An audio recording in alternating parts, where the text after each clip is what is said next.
جو نصیب میں ہے وہ ہو کر رہنا ہے، یہ ہماری دینی بات ہے۔ لیکن پھر دعا کا کیا مقصد اگر اللہ تعالیٰ نے تقدیر لکھی ہوئی ہے؟ یعنی ہم کیا کرتے ہیں کہ جب ہماری کوئی دعا ظاہری طور پہ فوری طور پہ قبول نہیں ہوتی تو پھر ہم نے کوئی ایسی بات لکھ لی، پھر ہم مایوس ہو کے تو اس طرح سوچنا شروع کر دیتے ہیں۔ احادیث مبارکہ میں یہاں تک لکھا ہوا ہے کہ بھوٹ کا تسمہ بھی چاہیے ہو تو اللہ سے دعا مانگو۔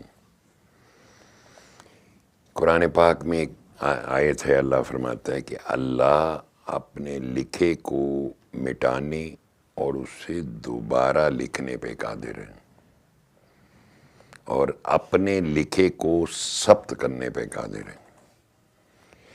وہ ان کی اس بات سے مجھے وہ بات یاد آ گئی جو داتا علی حجویری رحمۃ اللہ علیہ کے جو مرشد طریقت تھے، حضرت ابو الفضل محمد بن حسن قتلی رحمۃ اللہ علیہ۔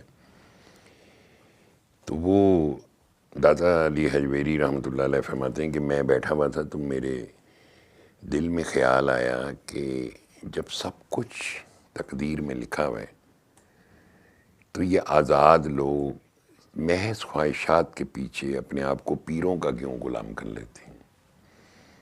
کہتے میرا خیال آیا تو انہوں نے کہا مجھے تمہارے دل کی بات معلوم ہو گئی ہے۔ انہوں نے کہا دیکھو، اللہ جب کسی انسان کو بھی اپنی خاص رحمت سے نوازنا چاہتا ہے تو اس کو سب سے پہلے توبہ کی توفیق دیتا ہے، پھر اس کو اپنے کسی دوست کے پاس بھیج دیتا ہے جو اس کے روحانی درجات میں یعنی کمال حاصل کرنے میں مددگار بنے، یعنی اس کے تھرو پہ کمال حاصل ہوتا ہے۔ ویسے تو ہر چیز من جانب اللہ ہے، اللہ نہیں بنائی ہے سب کچھ، مالک بھی اللہ ہے۔ جب بنانے والا وہ، دینے والا وہ، تو ہمیں کس چیز پہ اعتراض؟ یعنی اگر ہم نے میٹرک نہیں کیا، گریجویشن نہیں کی، ماسٹرز نہیں کیا، تو پی ایچ ڈی کی بات ہم کیوں سوچنے لگ پڑے جب تک ہم نے یہ کوالیفیکیشن نہیں حاصل کی؟ پہلے اپنے رب سے رابطہ کیا جاتا ہے۔ جیسے کسی نے مجھ سے پوچھا تھا کہ جی وہ کلندر پاک کون ہے؟ میں کہ بہت زبردست بات پوچھی آپ نے۔ میں نے کہا آپ انہیں نہ تسلیم کریں کہ وہ ولی اللہ ہیں یا اللہ کے دوست ہیں، وہ ملامتی ہیں، بہت ساری کنفیوژنز آپ کو دائیں بائیں خبریں سننے کو ملیں گی۔ آپ صرف مجھے ایک بات بتا دیں، کیا ان کے بتائے ہوئے طریقہ سماعت سورہ رحمان سے آپ کو کچھ ہوا، کوئی سکون ملا، کوئی مزہ آیا، کوئی قرار آیا، کچھ لمحے اس دنیا کی بے ثباتی اور الجھنوں سے نکل کر کچھ تھوڑا سا سوچنے کا موقع ملا؟ میں نے کہا حضرت کعب بن احبار گئے رضی اللہ تعالیٰ عنہ حضرت بی بی عائشہ صدیقہ رضی اللہ تعالیٰ عنہ کے پاس، ان کے پاس جا کے کہنے لگے کہ یہ آنکھیں ہماری رہبر ہیں، یہ زبان ہماری ترجمان ہے، کان ہمارے محافظ ہیں، ہاتھ ہمارے لشکر ہیں، اور پاؤں ہمارے قاصد ہیں۔ اب اگر دل اچھا ہو تو یہ سارے اعضاء اچھے ہیں، یہ سارے اس کے تابع ہو جاتے ہیں۔ تو دل کے بارے میں جیسے حضرت علی کرم اللہ وجہہ کا بھی میں بار بھی سنا رہا تھا کہ آپ نے فرمایا کہ قلوب اللہ کے برتن ہیں، اور اللہ کو کون سا برتن پسند ہے؟ جو نرم، صاف اور سخت ہیں، یعنی نرم، آپس میں ملنے، نیک ہوئی، ملنے جلنے، آپس میں محبت، صاف ہیں یعنی وہ یقین میں صاف ہیں، الجھن کوئی نہیں، کنفیوژن کوئی نہیں، سخت ہیں، دین کے معاملات میں سخت ہیں۔ کلندر پاک رحمۃ اللہ علیہ نے کیا فرمایا تھا؟ آپ نے فرمایا تھا کہ ہم مردوں کو نہیں، مردہ دلوں کو زندہ کرنے ہیں۔ مردہ دل سے کیا مراد تھی؟ سخت دل۔ اللہ کو کون سے برتن قلوب پسند ہے؟ نرم، صاف اور سخت۔ سخت دل کون ہوتا ہے؟ جو مردہ ہو جاتا، جس کے اندر تمام نفس کا غلبہ ہو جاتا ہے، جس میں نفرت، کینہ، بغض، عداوت، اللہ سے دوری ہوگی سمجھیں۔ جب آپ سورہ رحمان سنتے ہیں، اس سے کیا ہوتا ہے؟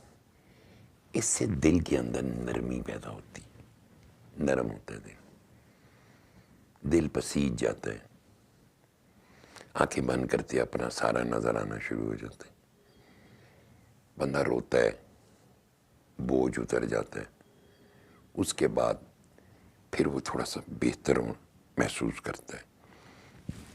جب وہ اس کو پھیلاتا ہے تو اس نرمی میں مزید اضافہ ہوتا ہے۔ جب نرم ہوتا ہے، ریئلائزیشن ہوتی ہے، تو یقین صاف ہونا شروع ہو جاتا ہے، یعنی اس میں الجھنیں نہیں رہتی، کنفیوژن نہیں رہتی۔ اور پھر جب دل صاف ہو جائے اور نرم ہو جائے، پھر وہ اللہ کے احکامات کو سیریس لینا شروع کر دیتا ہے، ہر صورت میں پرائرٹی سمجھتے ہیں۔ ہم یہ زندگی گزارتے ہیں اس جہان میں، ہم سب اپنی عام لوگوں کی بات کر رہے ہیں، اولیاء اللہ کو تو ابھی وہ تو بڑی ہستی ہیں۔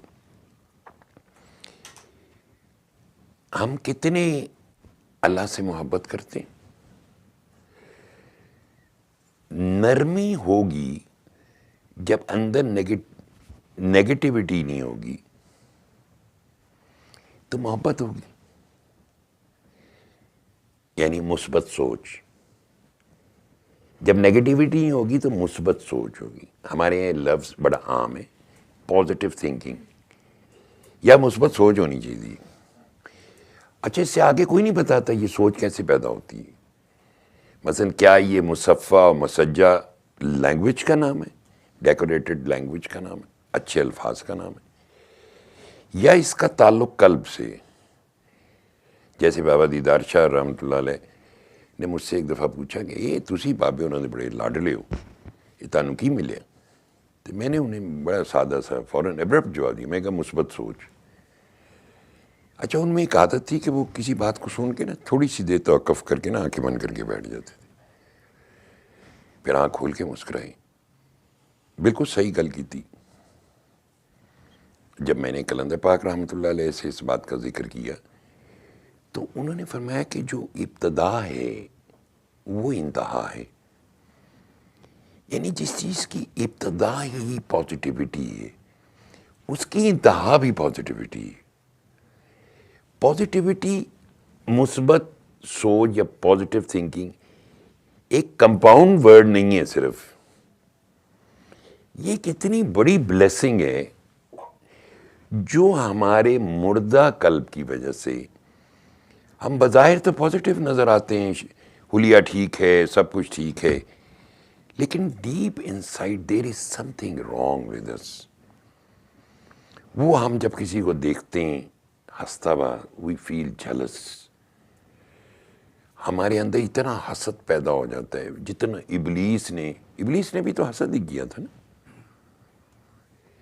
سو جب ہم سنتے ہیں اس سے ہمیں بہت عجیب و غریب لگتا، یعنی دل صاف نہ ہونے کی وجہ سے سارے اعضاء جو ہیں وہ علیحدہ علیحدہ نیگیٹیوٹی گیدر کر رہے ہیں۔